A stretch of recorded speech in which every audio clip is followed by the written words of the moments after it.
అయితే దీన్ని హిందూ ముస్లిం డివైడ్గా మార్చి రాబోయే ఎన్నికల్లో తమ రాజకీయం ఎలా ఉంటుందో మరోసారి బీజేపీ ఈ రియాక్షన్ ద్వారా తెలిపింది. అండ్ రీసెంట్గా జరిగిన టీచర్ అండ్ గ్రాడ్యుయేట్ ఎమ్మెల్సీ ఎన్నికలకు బీఆర్ఎస్ పార్టీ దూరంగా ఉంది. కానీ ఎమ్మెల్యే కోట ఎమ్మెల్సీ స్థానాలు ఒక 5 ఉన్నాయి కదా సార్, దానికి నోటిఫికేషన్ కూడా రిలీజ్ అయింది. మరి బీఆర్ఎస్ పార్టీ ఈ ఎన్నికలకు సంబంధించి ఎటువంటి వ్యూహంతో వెళ్ళే అవకాశం ఉంది సార్? ఎందుకంటే ఇప్పటికే ఒక 10 మంది ఎమ్మెల్యేలు కాంగ్రెస్ తీర్థం పుచ్చుకున్నారు. టెక్నికల్గా చూస్తే ఆ పార్టీకి వచ్చేది, బీఆర్ఎస్ పార్టీకి వచ్చేది ఒకటే. కానీ రెండవ అభ్యర్థిని కూడా బరిలోకి దించే యోచనలో కేసీఆర్ ఉన్నట్లుగా ప్రచారం జరుగుతోంది. ఏంటి బీఆర్ఎస్ వ్యూహం ఎలా ఉండవచ్చు?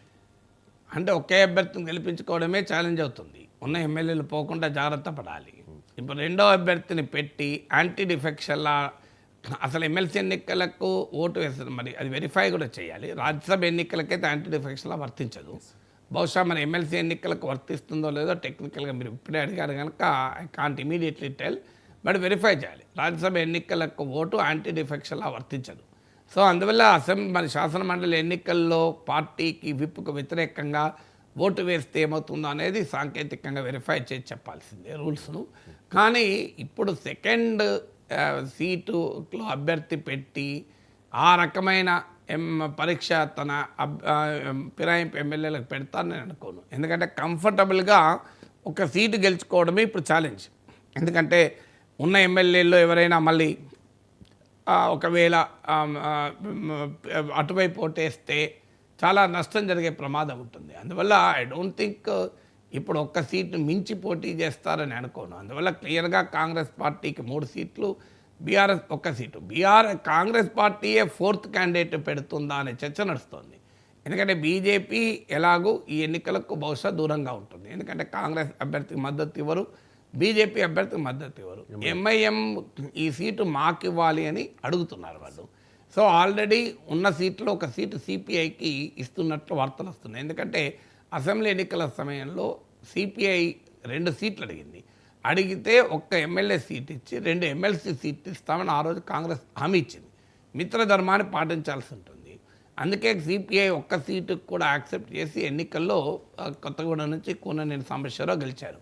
సిపిఎంకు కూడా 2 సీట్లు అడిగితే వాళ్ళు 1 సీటు ఇస్తామంటే సిపిఎం అంగీకరించక విడిగా పోటీ చేసి 1 సీటు కూడా గెలుచుకోలేదు. అందువల్ల ఆ రోజు సిపిఐకి కానీ సిపిఎం కానీ 2 సీట్లు ఇస్తామన్నారు. సిపిఐ ఆ ప్రపోజల్కి అంగీకరించి 1 సీటుకే పోటీ చేసింది కనుక మిత్రధర్మంలో భాగంగా సిపిఐకి ఆ సీట్ ఇవ్వాలి. సిపిఐకి ఆ సీట్ ఇచ్చినప్పుడు ఎంఐఎంకు కూడా ఇంకో సీట్ ఇస్తే కాంగ్రెస్కి ఇంత 1 సీటే మిగులుతుంది.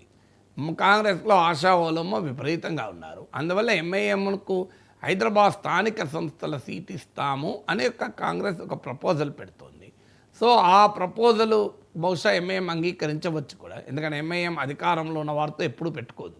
ఎన్ని కహానీలు చెప్పినా అల్టిమేట్గా ప్రభుత్వంలో ఎవరుంటే వాళ్ళ మాటలు వింటుంది ఎంఐఎం.